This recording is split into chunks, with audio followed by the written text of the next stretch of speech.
on the same page about what that word means. So if you were explaining the news to someone who's never heard of it, how would you describe it? What is news? What is it supposed to do? Anybody? Yeah. The new It's meant to inform. Okay, great. What else? What is it that's informing? What is the news? Current events, so things that are current, they're events. What else? Let's build on that. How is the informing happening?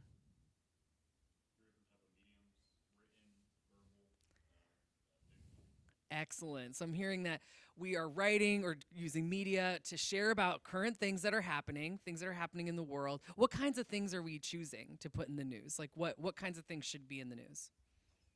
Ideally.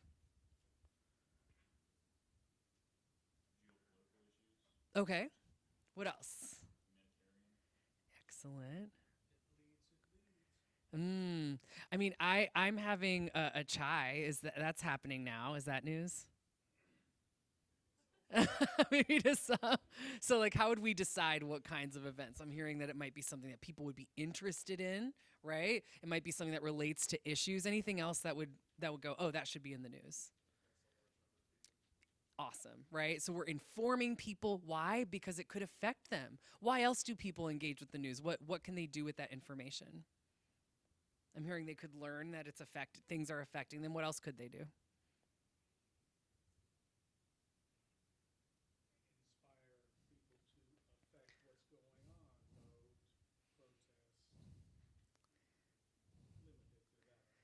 Exactly. So it's the news is ideally informing people so that we know the things that might be affecting us and maybe we can take an action, right? To change something, to amplify something that's good that we want to see more of.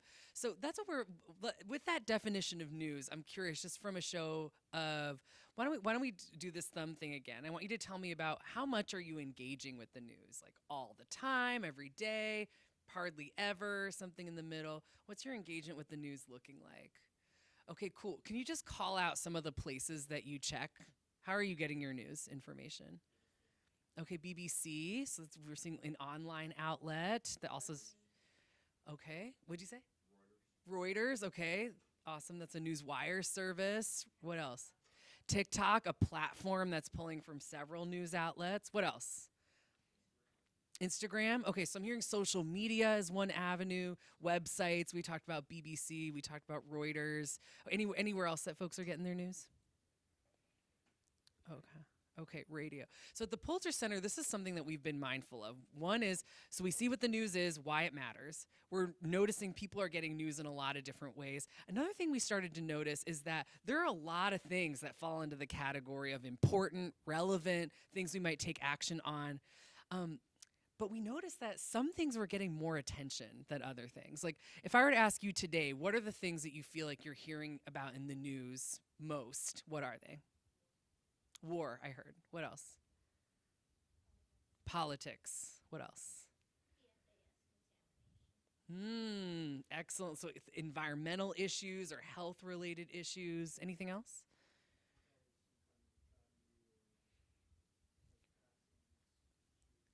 Hmm. Heard tragedies, accidents, shootings, so violence, danger. Now, do these things fall in the category of relevant, important, current? Yeah, so they're news stories, right? But what we noticed at the Pulitzer Center is that there are another type of story that might need a little bit more focus, and we call them underreported stories. So just by that name, what do you think we mean when we say underreported stories?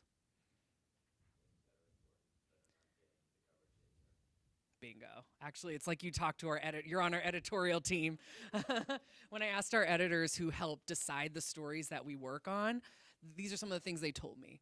They look at the systemic causes of the crises we face and are often overlooked. And why is that happening? One reason we saw that we took action on is that they can take time and be expensive. So one thing the Pulitzer Center does for all of you who might be interested in maybe telling stories one day as journalists is we provide funding to cover the costs of some of these stories that might take time. All right, so if we get that problem out of the way, what can these stories do? We believe they bear witness They might be looking at power dynamics and holding the powerful accountable. That might be a reason some of these stories aren't told as often. Another thing that we see is that often underreported stories can do the work of centering voices that have been historically marginalized. And what can happen when we do that? Well, I like this graphic a lot that our executive editor shared with us, where if we think about some of those issues that you all named, maybe some of these, if we imagine what's above the surface, I like to think of this as what's going on. This is just what's maybe popping up on my phone as breaking news. At the Pulitzer Center, we're looking to go beneath the surface, and sometimes that looks at, well, why is that happening? If the above the surface is the what, we're looking at the why. We're also looking at the who. Who are we hearing from a lot? And if we were to also look at who else might be affected by this issue, what new understanding might we have? And finally, we often are looking at the how. How does this thing, this one event, doesn't just come out of nowhere, right? How is it connected to other issues? And how might we be able to take action with that context? So one of the things we do then, like I said, is provide grants to journalists. These are some of the issues journalists who write into us as freelancers. That means they work for lots of outlets, or staff at a news outlet. When they reach out to us, these are some of the issues that they're covering, right? And what we're just looking for is their idea. Have they researched it? Do they have a strong context for this? We're also looking to see, are they working with editors at a news outlet to ensure that this story is not only fact-checked and edited, but that it's actually going to an audience that needs to hear it? Do you see any outlets on the screen that you've heard of? Okay, so these are all some of the ones we've worked with. Do you see any up here you've never heard of? I know I did before I worked at the Pulitzer Center. So this was a big aha for us, right? Last year we supported stories in over 300 news outlets. And you're gonna be hearing today from a really exciting outlet that's local to you. And we're trying to do that in all over the world. So these are some local outlets that we're working with in South America, in Southeast Asia, and Central Africa. But we also know that there's some outlets that have wide reach across the world and are working with those. Why am I telling you all this? Because I hope you're inspired after you hear today's presentation to maybe start to think, what else might interest me, but is beneath the surface, that maybe I'm not seeing if I'm just kind of passively looking through the media that I'm looking at now. If you want to get to know some more outlets, some more journalists, some more underreported stories, the Pulitzer Center is a really cool place to meet a lot of journalists, a lot of places in the world. And I'm a personal fan of our social media feeds. Are any of you Instagram users? I know for me, that's one way I can get a lot of stories quickly and start to see some of the issues that might interest me. So I hope you'll check us out. And also one thing that I want you to be aware of today is that you are actually part of a really unique program that we have at the Pulitzer Center called the Campus Consortium Program, which means there are actually some unique opportunities available to you. So I'm gonna turn the floor over to Chris to tell you a little bit about those and introduce our guest speaker. Can we welcome Chris? Thank you so much. Thank you, everybody. Appreciate you being here today. Today's event is part of a bigger process that we have where we get to bring journalists to campus twice a year, once each semester. So it's an opportunity for us to learn journalism and about the world from people who are actually out there doing it. Freed mentioned earlier that if you're inspired, you can use the Pulitzer Center website to help you learn more about things going on in the news, but you can also be a part of another part of our partnership. We are a part of a partnership with the Pulitzer Center that provides a scholarship opportunity, a fellowship opportunity. So if you are inspired enough to not just read about the news, but if you want to go learn about one of these underreported stories and report on it yourself, the Pulitzer Center will fund one student from Forsyth Tech to go anywhere in the world that's safe, of course, to do their own reporting and learn journalism on the job. So if you're interested in that, please get in touch with me. I'll put my email address on the board at the end, but it's cweaver@forsythtech.edu. To be eligible, you have to be at least 18 years old during the year you'll travel, which will be 2024, and you have to be enrolled in at least one semester of the 2023-2024 academic year, the current academic year. So if you'd like an application, if you'd like more information on the program, please let me know. We're happy to work with you and give you a great opportunity to be Forsyth Tech's journalist. So without further ado, I'd like to go ahead and introduce today's speaker. Michelle Lotker is an award-winning cinematographer, producer, and editor with a science and journalism background that allows her to communicate science in a broadly engaging way.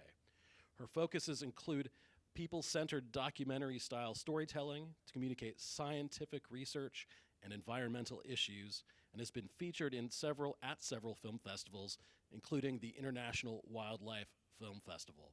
Please help me welcome Michelle Lotker.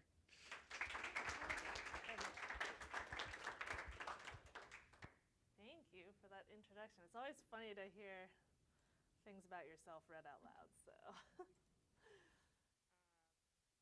All right, so I'm going to bounce back and forth switching slides, but I am here today to talk about the stories we hear about climate change and how we can kind of shift that narrative a little bit to make them more engaging, more actionable, and a little less doom and gloom. So that's where we're headed. But I will start off by putting a huge picture of myself up here, which I realized the first talk I did today, this is a very bizarre choice I've made. But there's two of me now. I'm Michelle Lotker, and I am, as they mentioned, a reporter, journalist, producer for PBS North Carolina. That's my full-time job. I work on the science team there, and I'm lucky to be working with the Pulitzer Center specifically on some reporting around climate change, which is one of the issues they support reporting on. So let me tell you a little bit about how I got to where I am today. I love what I do, but I didn't always know that that was what I wanted to do. I might stay over here for a second. This is me in college a while ago, and I studied science in college. I really wanted to be a marine biologist. That was like for sure the track I was on, wanted my own lab, PhD, the whole 9 yards. And despite the fact that I get really seasick on boats, I was like, this is for sure what I want to do. So was leaning into that in college, and then fortunately had someone sort of nudge me in the direction of, why don't you go try working in the world for a little while before you just go down the PhD track. So I did that, and I worked as an environmental scientist for a few years, and that started me on this windy road that has taken me to where I am today. So I'm going to continue with the thumb device, and the high school kids did it earlier today, so you guys can do it with me. Who knows for sure what they want to do, who's like, I don't know, and who has no idea. And I love how generally it's the people who are in their careers who are like, I have no idea. Cool. Well, those are all awesome answers, because there have been so many times where I've taken a hard right or left turn, and it always takes you to somewhere cool and exciting. So I just encourage people to kind of pick their heads up out of their path that they think they're on and see what else is out there all the time, and who knows what might get you excited. So just putting, that's my little PSA for the day. Okay, so I was working as an environmental scientist, and in 2010, the Deepwater Horizon oil spill happened. This was a massive disaster in the Gulf of Mexico. It was a big oil platform explosion, and seeing this being reported on in the news really made me want to do something more than doing the scientific report writing that I was doing in an office. I really wanted to get out there, be interacting with issues like this, and sharing information with the public. And part of that was seeing kind of what we talked about today on the news, just this disaster reporting over and over again, and wanting to know more and wishing that there was a more nuanced reporting going on with that issue. So I went to Duke University for my undergrad, and they have a great documentary center there if anybody wants to do documentary filmmaking. I called them to see if anyone was going to the Gulf. They said no, but there's a guy who's doing a trip up the Intracoastal Waterway. He's an environmental policy teacher, and he wants someone to write blogs and take pictures. So, want to do that? And I said, sure. And he asked if I could make video too. And this was in 2010, 2011. Video was not, we had TVs, right, and video, but it wasn't like, oh, I can make a whole feature film with this tiny thing. Like, it wasn't as normal to make a bunch of video content. So I had a little camera with little tapes that you put in it, and I was like, sure, I can make videos for you.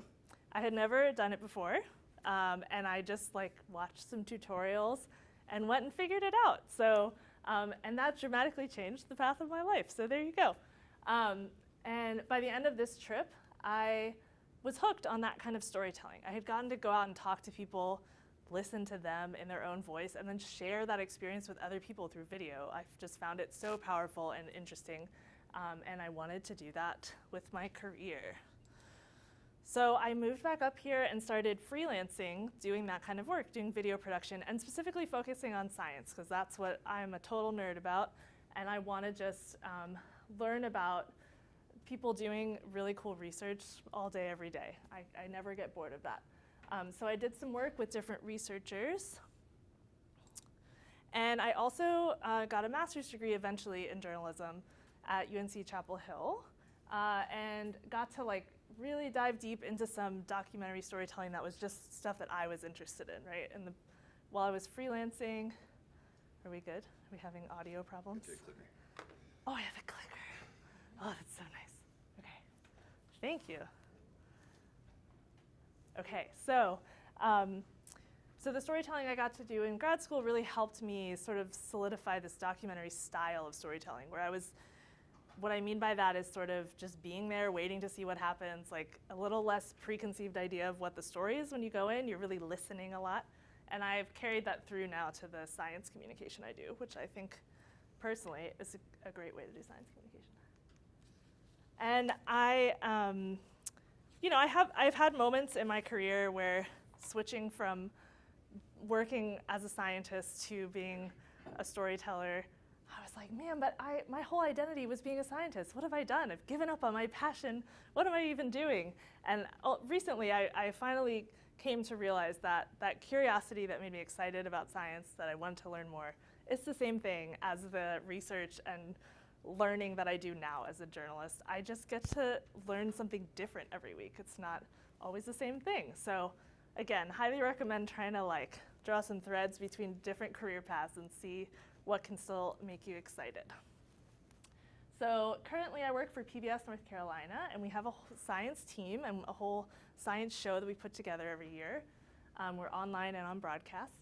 And this is just a little sampling of a variety of topics that I've worked on in the last year. And I have a little reel, very short, just to show you some of what that work is. I'm going to try clicking this. Oh, yeah. Okay.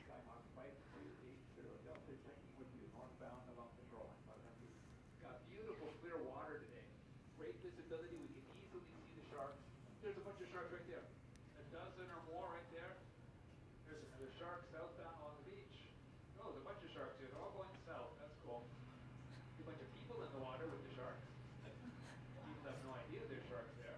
We're flying down here along the beach in South Florida, and we're nice and low, 500 feet off the water, and we're flying fairly close to the beach here, simply because that's where the sharks are. The glass-tip sharks that we work with down here are an average sort of shark, what you typically think of when you think of a shark. And they're making these long-distance migrations along the coast. And that's what we're interested in looking at.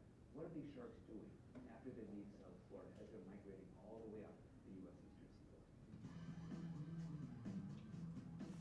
Once the shark is secure alongside the boat, they quickly take measurements, a small tissue sample for DNA analysis, and attach an identifying tag, sorry buddy, before releasing the shark. Today we are in the beautiful Sand Hills Gamelands. We are here to basically find some red-cockaded woodpeckers. To gather data about red-cockaded woodpecker nesting success, Lauren also climbed these snappy trees, fortunately with the help of ladders and some other specialized equipment that helps her take baby birds out of the nest to add some fancy jewelry to their legs. So we have our pullers, helps us pull out the nestlings.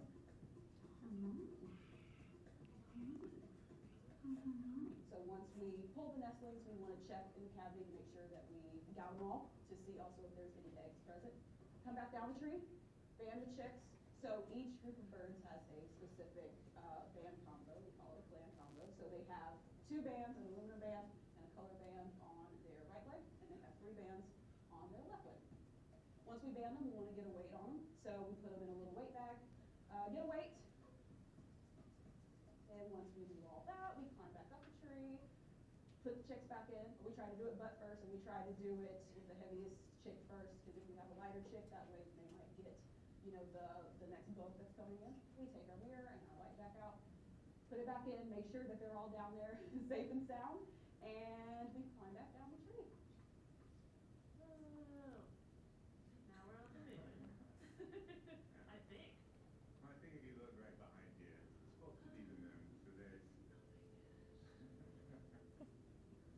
if the little ferns come back. Little curly ferns. And then we can see a lot of blueberry flowers in here. And there's some berries. That's on the, is that on the briar? Oh, maybe they're on the briar. It looks like, I thought they were blueberries. This is true. These briars It might seem like we're a little too excited about some pretty common plants, but what if I told you a little over a year ago, this whole area was on fire? In November of 2021, someone lit a campfire at an undesignated campsite in Pilot Mountain State Park. The fire spread to the rest of the park over several days and burnt more than 1,000 acres, including the top of Pilot Mountain, which was hard to watch, but it turns out wasn't the worst thing for the fire-adapted plants that live up there. because there's no other way to manage the vegetation up there except for with fire. Okay, so that was just a little fun science communication reel. If you think that looks like fun, you might like science communication. So just putting that out there. Let's get into the reason we're really here today, though, which is to talk about the work that I do with the Pulitzer Center. So when you see these words, climate change, what comes to mind? What images, what words come to mind? Ice caps melting. What else? Fossil fuels. What else? Polar bears. You guys are sitting next to each other. Ice caps and polar bears. So this makes sense. Okay, what else? Meteors. Ooh, we have to talk later. I don't know what meteors have to do with climate change. That's so interesting. What else? The ozone layer, rising sea levels. Yeah?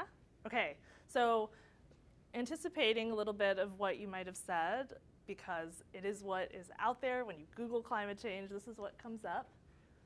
Disaster, right? A lot of fire, heat, polar bears and icebergs melting, severe storms, pollution, our air quality. And all of these things are true, right? They are things that are happening because of climate change. But it's pretty well known at this point, there's been research done, that if you are bombarded by this kind of information, it's very overwhelming to your nervous system, essentially. Your brain kind of goes into survival mode. It's like, we can't do anything about this. This is overwhelming. I'm panicking. Let's just shut down. We can't engage with this issue. So as people that do storytelling around climate change, where we really want to have impact and inspire people to take action, that's not what we want to do, right? We want to inspire people to engage with the issue and not shut down and walk away. So that is a key part of what we are trying to do with our series at PBS North Carolina called State of Change. And we're really trying to focus on people-centered stories. You can connect with an issue. It's not huge, overwhelming, global, even though it does tie into things that are happening globally. And we also want to talk about solutions and how we're adapting and resilient. We're not saying this is not happening. We're not sticking our heads in the sand and saying, don't worry about it. But how can we tell stories in a way that inspires people to take action and move forward? So I'm going to share some of those stories with you. Last year's project was called Natural Solutions. That was like the focus. And so we were looking at ways that nature is already helping to mitigate climate change and how people in North Carolina are working alongside nature to do that. So climate change, there's a lot of causes, but one of the big things we talk about is a certain gas in the atmosphere that we have too much of. Which gas is that? CO2, I'm hearing whispers of it, yes. So there's too much carbon dioxide in the atmosphere, and that's accelerating warming of the planet, right, in a nutshell. So one of the things we can do is emit less carbon dioxide, but we can also shove a bunch of the carbon dioxide in the atmosphere down into the ground and get it out of the atmosphere or store it in different ways. So I really focused around natural solutions that were addressing that issue. And so I'm about to tell you about the stories that I did, but if you want to think ahead a little bit, like if you were trying to report on that kind of story and think about storing carbon in the ground, who might you reach out to? Who are some people you might reach out to? Like, who do you think are the people that are working on that? Anybody has an idea? Yeah. People that are working, on oil. Mm. Someone that already is digging, Yeah. into the earth. Yeah, people that are extracting stuff. Yeah. Farmers, love it. We're definitely going there. Anybody else? It's not an easy question. Just curious what you'll come up with. Okay, well, we'll start with a farmer. How about that? So this is one of the first stories we're going to talk about is with this farmer named Dawson Pugh, and he lives out in Hyde County. It's a pretty rural area. There's not very many people, and there's a lot of farmland, and it's right on the coast. And all of this farmland is actually former wetland or marsh area. So it was drained a long time ago. It's been farmed for many generations. And they drained the water off of it using these canals that go out to the bay, or the sound. I think it's Pamlico Sound. Unfortunately, now with sea level rising, they're having saltwater pushed back up those same canals and into their fields.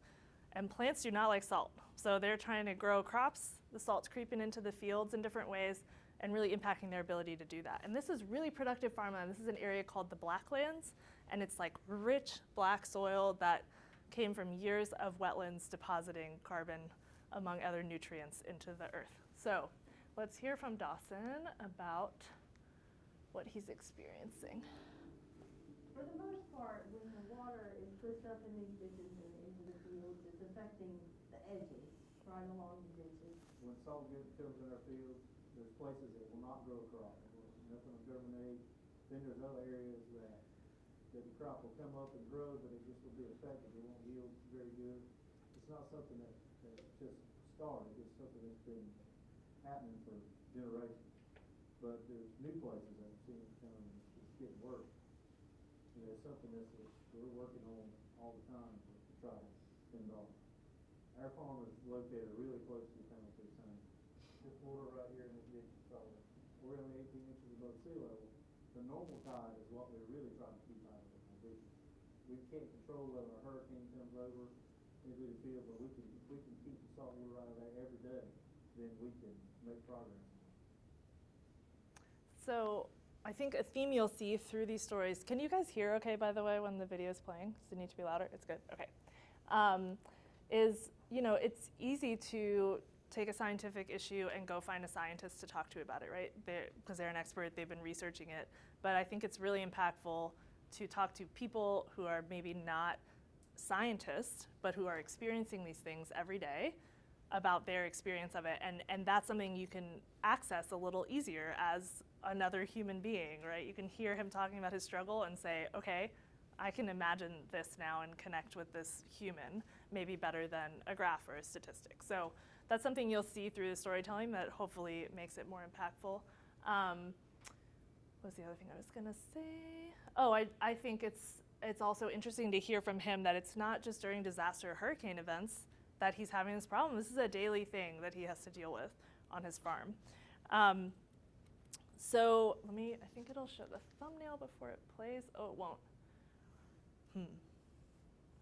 Okay, this is loaded differently in every classroom I presented in. You'll see at the beginning of this next clip, there's an image where there's a field that's kind of brown with some white patches. That's a salt-impacted field.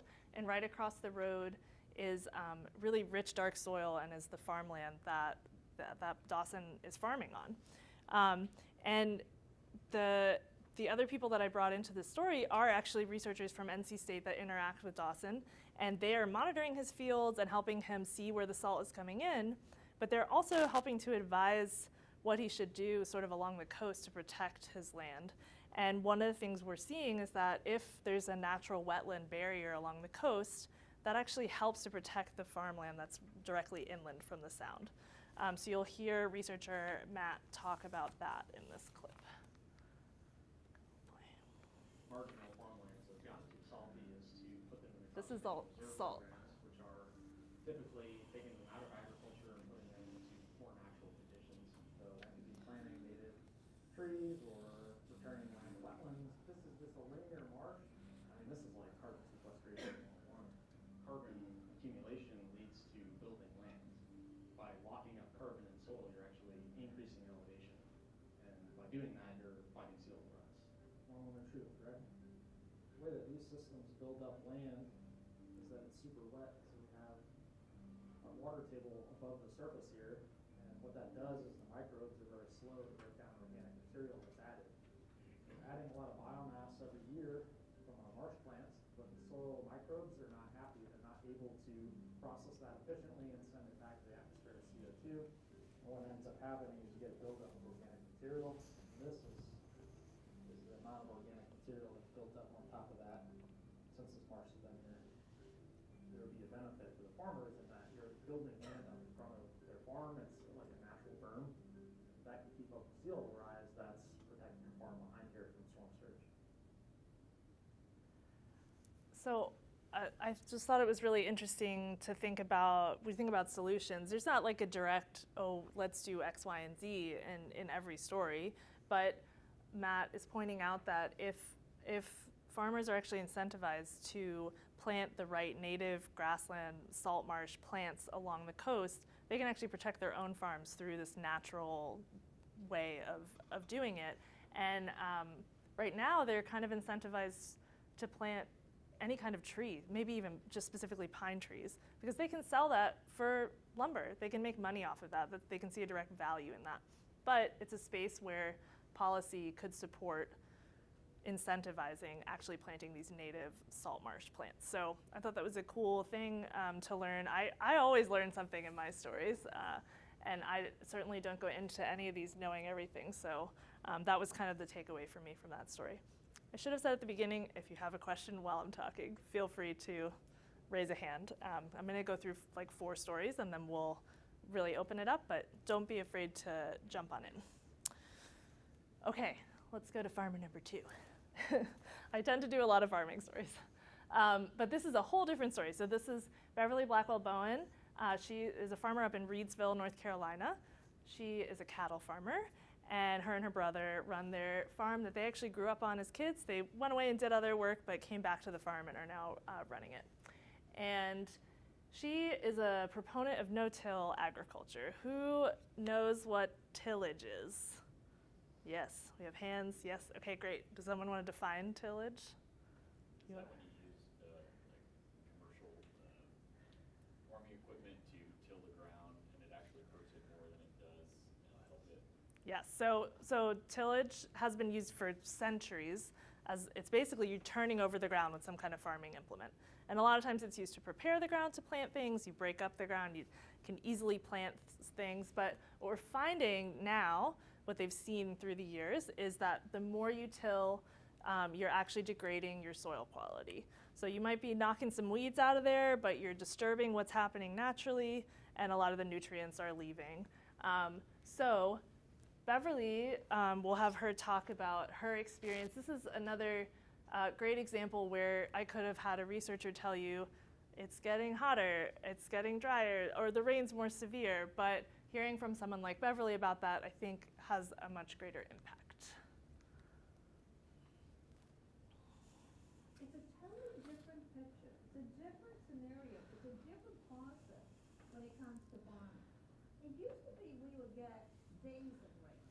Now it's kind of like a downpour. It comes all within a limited time period. We didn't experience those extremes.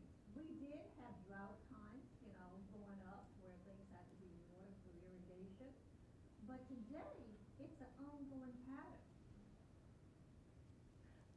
So yeah, I just think it's so, again, I don't want to be a broken record, but I think it's so powerful to hear someone's lived experience of this rather than sort of an abstract idea of what's happening globally. And the other thing we learned from her is about how the no-till agriculture has really benefited her farm. She grows grass for her cows, and by avoiding tilling, she actually has better grass production. She doesn't have to water. It's great for her, but she knows that from a very hands-on experience of it. And that married really well with some more researchers that I interviewed. They've been working on this plot that they've been tilling certain ways for 40 years. So they have over 40 years of data, different pieces of this plot tilled with different equipment, and they've been measuring the soil and the yields and seeing a really dramatic difference in the soil between tilled land and untilled land. This is soil from the So she's saying that that's from a really heavily tilled plot, that one side, and that's the no-till. The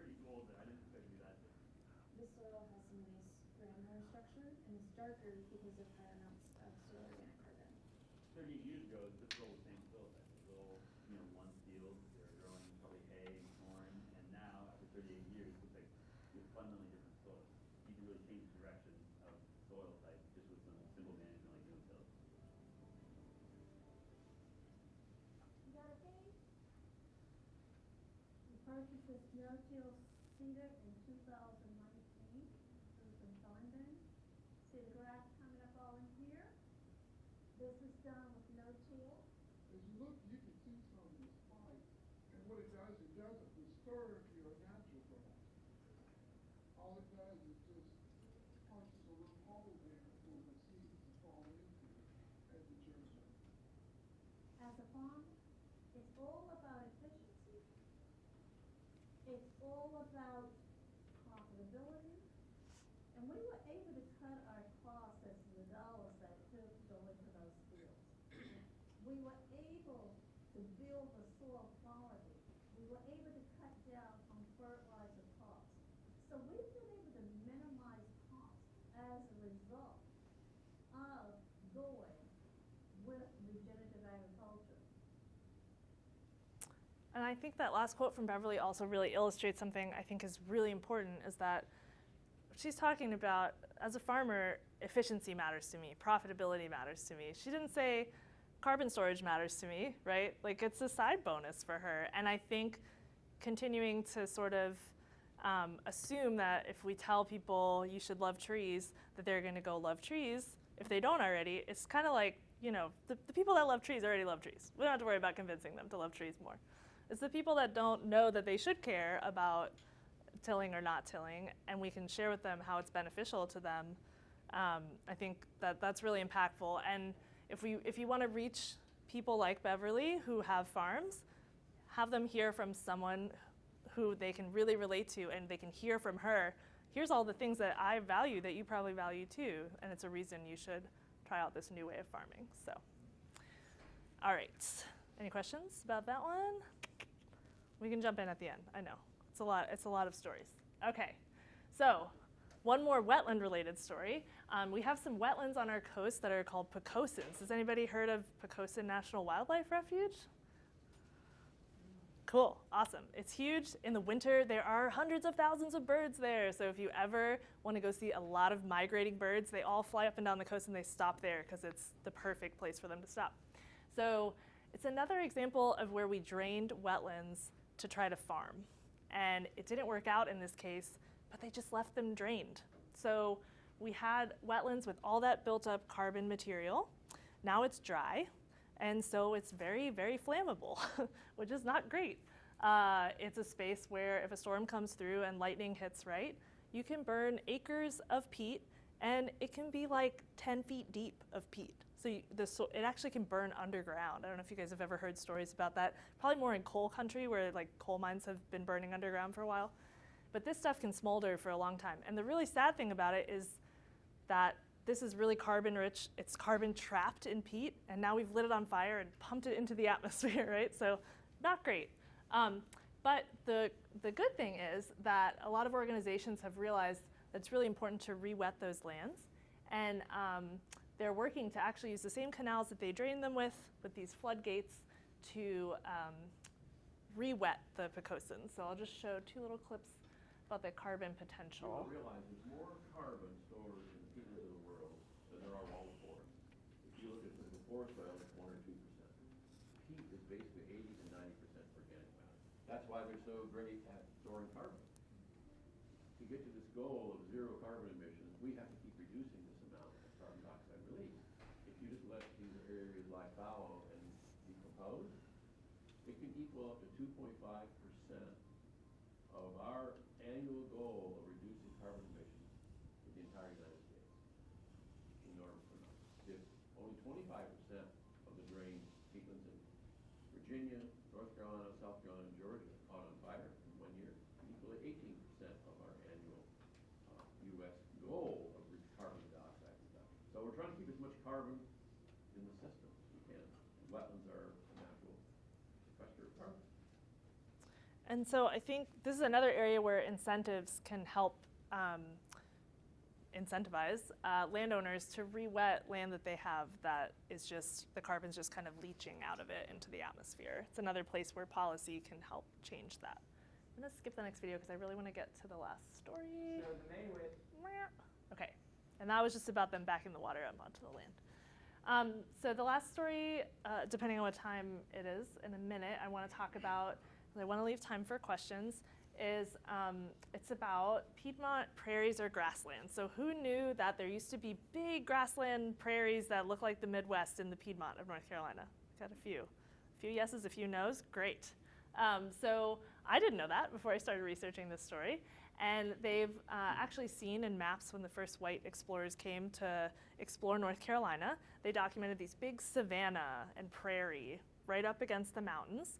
And the reasons they were there is that indigenous people were cultivating and curating these open spaces, probably to hunt game and to create areas where deer like to gather and hang out so they could have food, and probably for other reasons that we're not even aware of. So they're very human-created spaces, but they've been around for a long time, and plants have adapted to that environment, which is a really sunny, really dry, kind of hard soil, like not a very fun place to live if you're a plant, but there are a bunch of grassland plants that are adapted to that.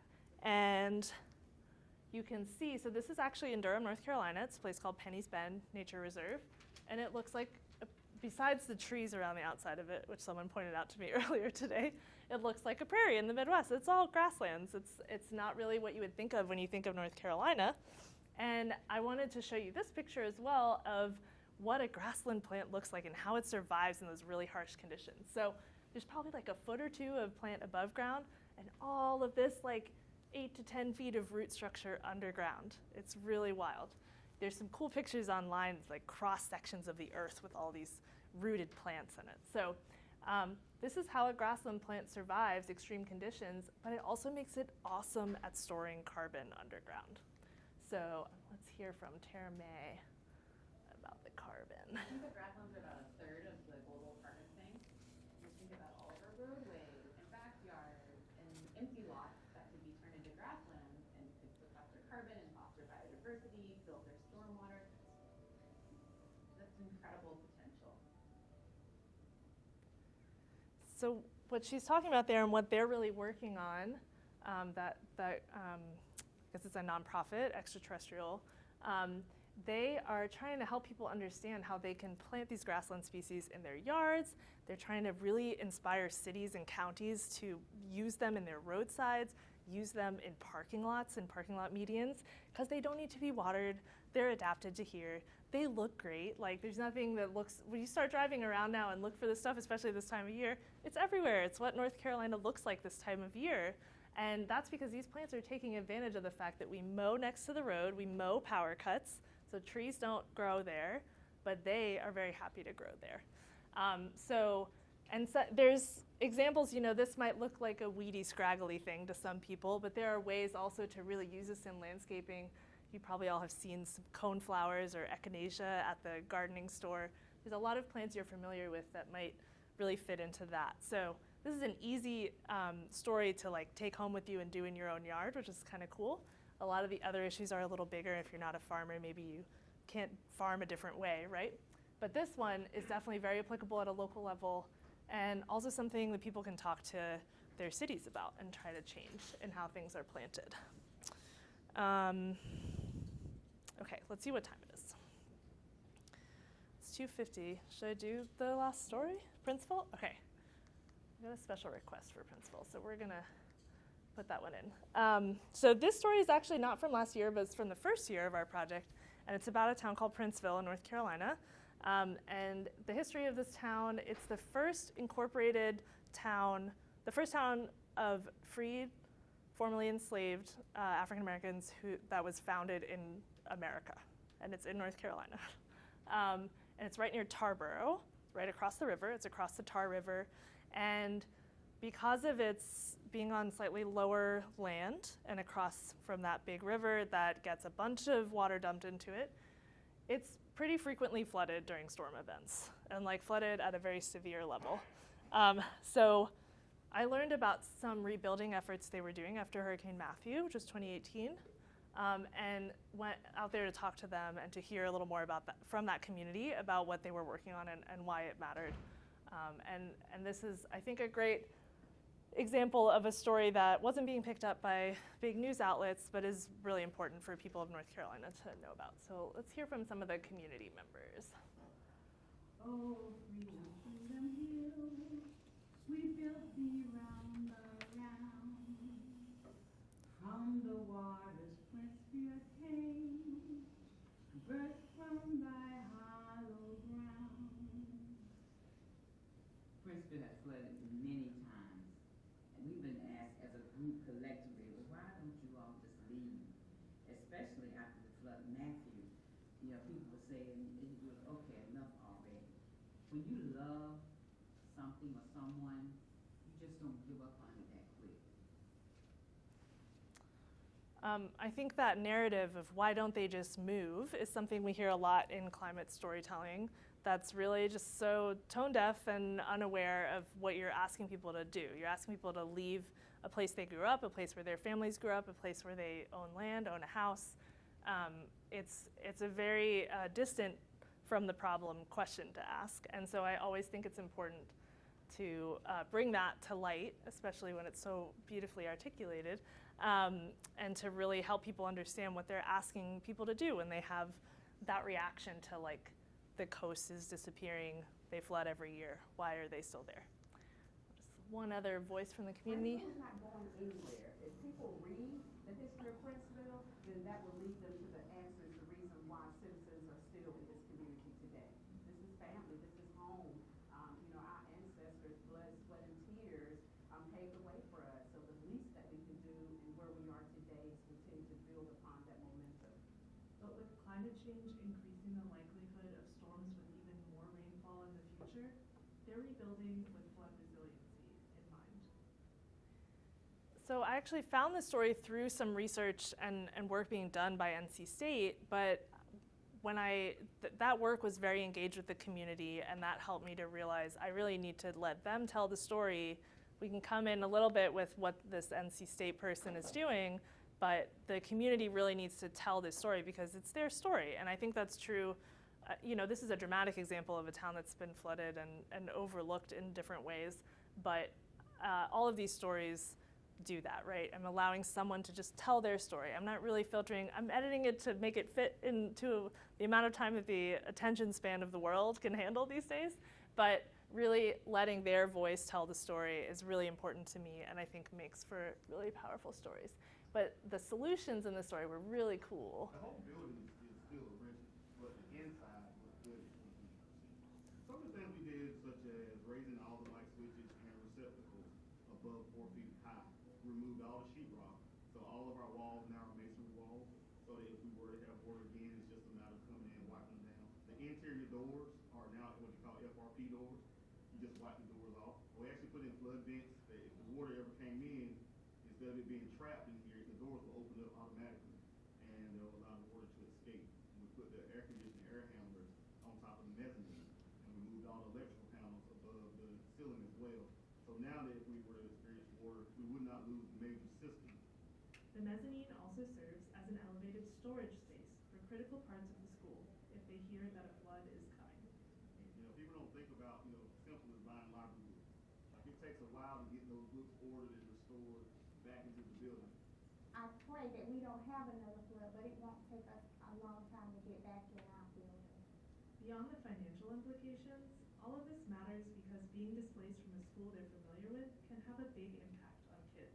I got scared because there's some other new kids there, and all of them, my friends moved away. I've been at this school for a long time, and it felt kind of different, just changed. A lot of times school is a place that kids feel safe. You already know, okay, I'm coming to school, I know I'm going to have breakfast, I'm going to have lunch, and you have a place that you can just be a kid and, learn. You first walked through that door after 3 years, it was just like, I'm getting emotional just thinking about it, like it was just like, we're back home. Each time Princeville floods, it may take some time for it to become back to a livable condition, but each time, obviously, we bounce back. Even before my time,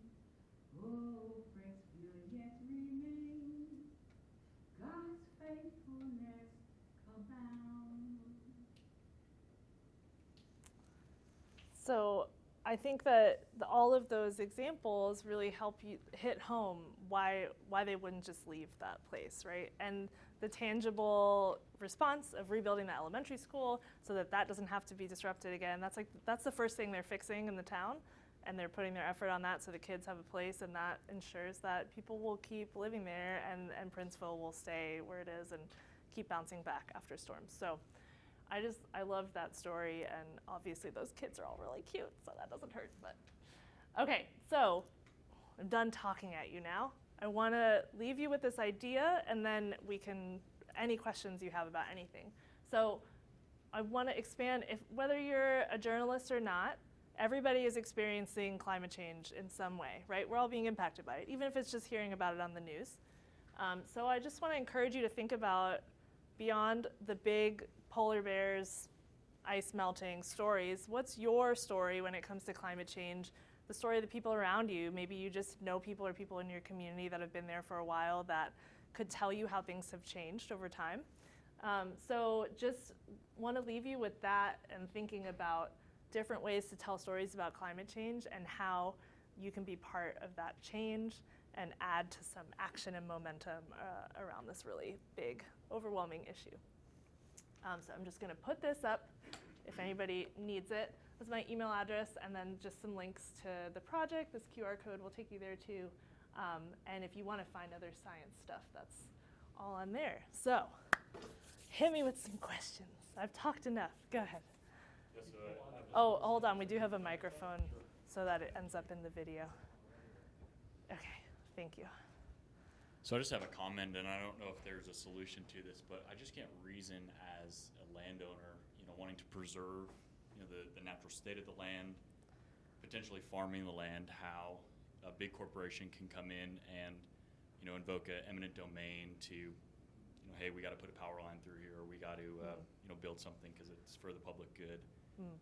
When you, as the landowner, want to preserve that space and keep it in its natural state, sure. How that's the possibility of that happening.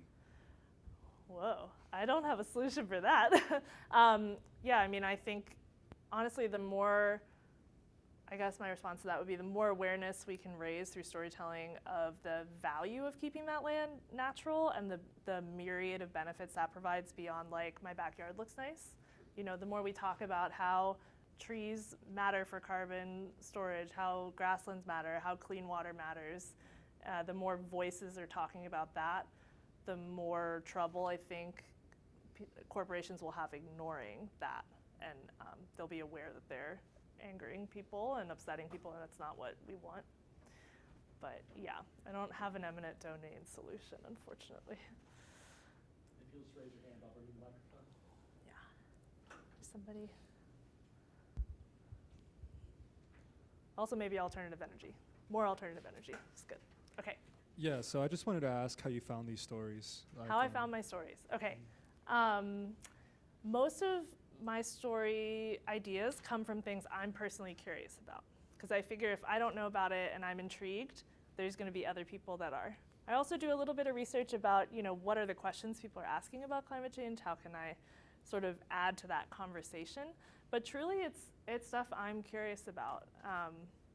So that's kind of it in a nutshell. But a little bit of like a technical note on that is, so let's see, like the first story, Dawson Pugh, who's that farmer, I actually reached out to the agricultural extension agent in Hyde County. That they're a big network of people across the state. They're state employees, they work with farmers. So if you're working on a farming story, starting at that level, she knew exactly who I should talk to right away. And she actually opened the door for me with him because he had been burnt in a, maybe I shouldn't say this is being recorded. We'll leave that off the table, I'll tell you about it later. But she really opened the door for him to have a conversation with me, where if I had cold called him out of nowhere, he might have been like, I don't know about that. So I think looking at networks that already exist that could get you in touch with the right people, community organizing, nonprofits that work on these issues, and saying, hey, I'd love to talk to you, but also do you know someone who's really experiencing this that I can talk to? So Thank you. You're welcome. I think there's someone over there. I just want to say that it's so inspiring to see not just the work that you have, but when you get to make a choice about what's powerful, to hear it and see it from you. It's amazing. And I was just wondering, we might have some people here who would be interested in pursuing journalism. It feels like you have complete freedom, but I know that you work with a team. I know that you have overhead, you have associations professionally with different outlets. Sure. Could you talk a little bit about maybe limitations you have as a professional, or how much freedom you did have to pursue what you wanted? Yeah, that's a great question. I did get this question earlier today too, specifically related to Pulitzer and the fact that they fund this specific project. I know from working with them, I mean, we send them pitches of our stories that we want to work on, but there's a ton of flexibility there. The grant we're under is climate change related, so they do need to be climate change related stories. But I think unless I was telling a story that said climate change is not real, I have never felt any editorial control from that situation. As far as PBS North Carolina goes, I'm on a team. We chat with each other about stories and get feedback on whether it's a good story or not, like a story that should be a video story. And I need to sort of fall within the idea of science. You know, if I suddenly wanted to do a cooking show, they would be a little confused about why I was doing that. But I do think that because PBS's mission is to educate and share information, as long as I'm doing that, I'm not really told what to report on. This is not true everywhere, for sure. I do feel like I have a bit of a dreamy job at the time. So I know that that's not going to be true everywhere, but it really is the case here. And I think it's something you can look for in journalistic positions and something you can ask about as you're interviewing places. You can say, hey, here's some things I'm thinking about, or what would happen if I pitched a story like this. I don't think that's a bad thing to do to kind of get an idea of the work environment you'd be going into. So it's a great question. Yeah. So what are some of the worst things or most frustrating things that you have to deal with in this job? Oh my gosh. The doom. Okay, let's see. I guess I try to avoid dwelling on these successfully. I do think one thing that's hard is sort of the idea that's been created in the public of what the media is. So there's a preconceived idea of who I am and what I'm going to do because I'm a reporter asking you questions. And I have to fight that constantly because I like to think that I'm not that and really have to do a lot of work sometimes to reset people's ideas of what my goals are and what I'm trying to accomplish so that they can trust me to tell their story. So I think building trust is a hard part. It's not a part I dislike. I think it does feel very satisfying when you gain someone's trust, right? But I do think that's a hard thing to be up against before you've even gotten in the door with someone. Other than that, I think, there are long days, but when you look back on them, it's like a cool experience out in the world.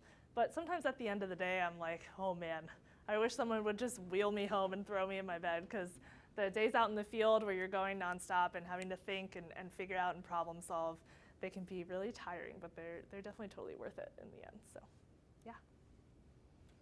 Who else? Anybody from over here? It can be about anything.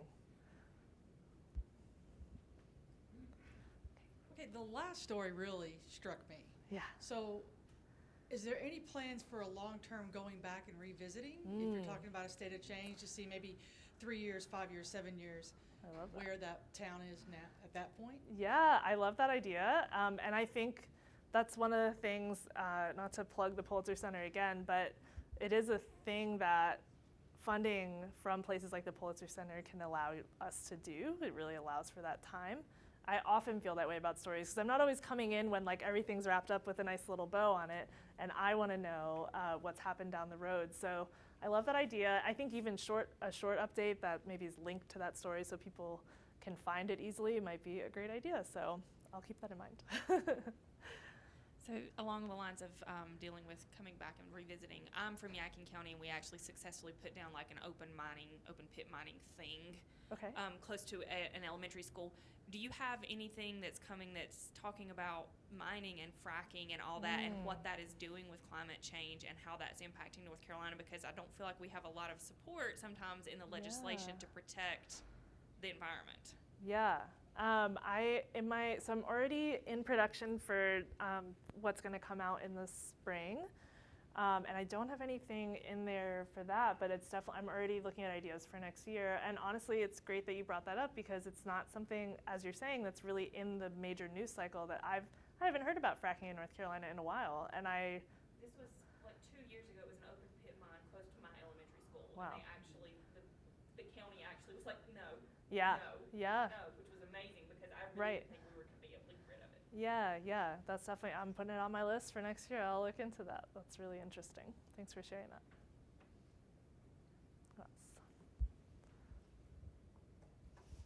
I was curious about the time frame from when you, and I'm sure it varies, but from when you kind of get the idea, start researching, and to produce it, edit it, get it to on screen. How long does it take?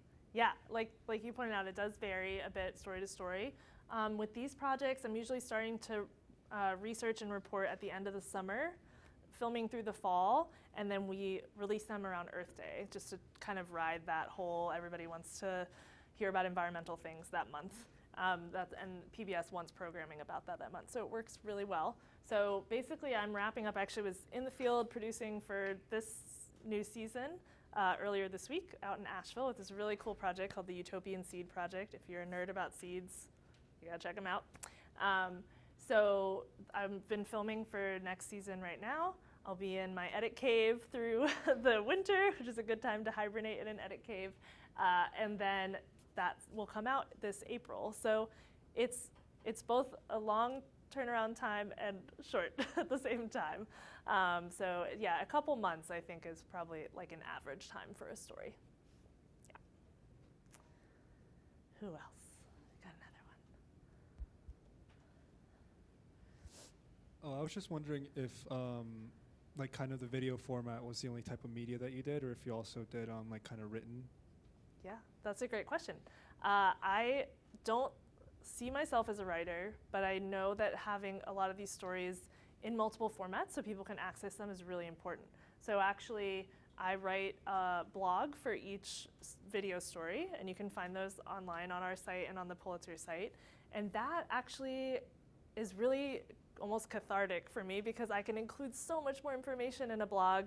People can read through at their leisure. I can link to resources, and it allows me to do something a little different than the video does. The video is very engaging, emotionally connective, but if I make it too long, people are going to tap out, right? So I can include some of that extra information in the blog.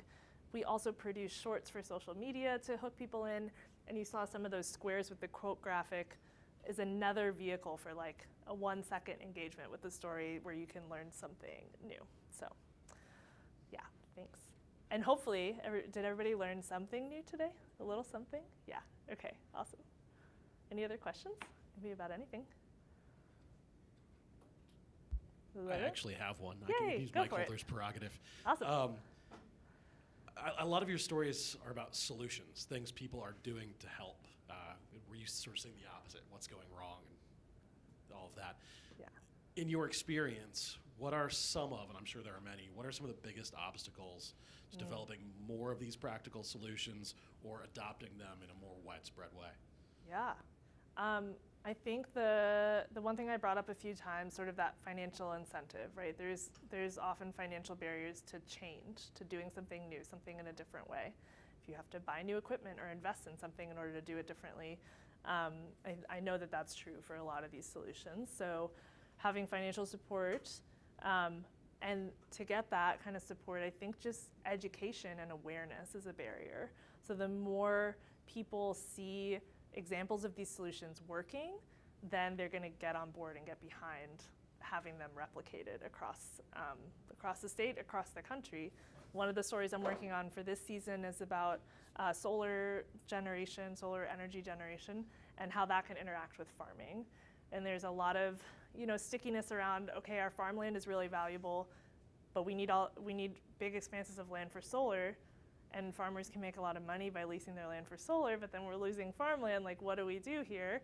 And I'm going to showcase some examples of people who are farming under their solar panels and really making that work financially.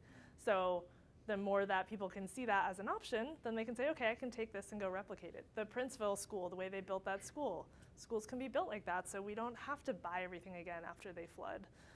So I think just awareness and education, and then financial support would probably be the two biggest things. Yeah. Yeah. I'd like to pitch a story. Okay. I love this, yeah. If you yes. guys have story ideas, hit me. It's probably already been done, but my neighbor and I own about an acre and a half suburban right across the creek over here. Mm-hmm. And we both had the idea at about the same time, mostly because we hate to mow the lawn, we're going to turn it into habitat. Uh-huh. Is that being done in any organized way in North Carolina? Sure, yes. Habitat is a broad word. There could be lots of different kinds of habitats. I mean, immediately I'm thinking you could make it a pocket prairie, right? You could put native grass species in it. It's probably currently grass. Does it have trees on it or grass or? A little bit of everything. A little bit of everything. Well, cool, then you've got a diverse habitat you can play with. So I would say there are a lot of, I live in Durham, so I'm not sure which organizations overlap, but there are a lot of nonprofits that work on creating either pollinator-friendly habitats, native-friendly habitats. I know that you can get your backyard certified as wildlife habitat or as pollinator-friendly or bird-friendly. So I think along with those, there are guidelines. Along with those designations, there's guidelines for what to do, and there might even be financial support grants to put the effort in to change that into a cool habitat. So yeah. I don't think we'll have any complaints from neighbors. They're pretty lax, but I can see neighborhoods where there would be a problem. Yes, this is, I'd like a nice sign, say, this is protected area, don't Sure. give me a hard time. Yes, I've seen signs like that on trees. Yeah, like this is natural habitat, this is wildlife protected area. And that does sort of help people, I've actually been currently looking for I'm not mowing my leaves for a reason sign for my yard because my neighbors don't love when I do that either. But yeah, I think that is, changing people's minds about why that matters. I've thought about having a sign with a scannable QR code that someone could say, well, why is this happening, and get a bunch more information. So that might be something to look into also. Yeah. All right. Nobody else has any story ideas for me? Climate change in North Carolina? You have to save me from doing more farming stories. Come on, guys. Okay. If you want to shoot the before and after. Oh yeah, I'll give you my business card. You can keep me in the loop. Okay. I want to thank all of you for spending a long time and letting me talk at you, and I hope it was interesting. I hope you learned something you didn't learn before, and if you check out this website, all the videos are there. If you don't want to click on 4 videos, there's even a half-hour version that has them all together, and you can sit down and eat some popcorn and chill and watch that. So just want to suggest you check us out and follow what we're doing, and feel free to be in touch. If you have questions about being a journalist, about reporting, about climate change, I'm happy to answer any and everything. So thanks a lot, y'all.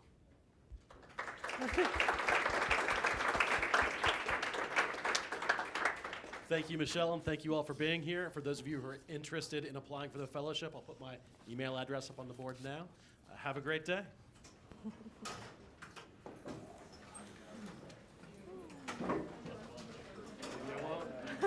You find one that works? There we go.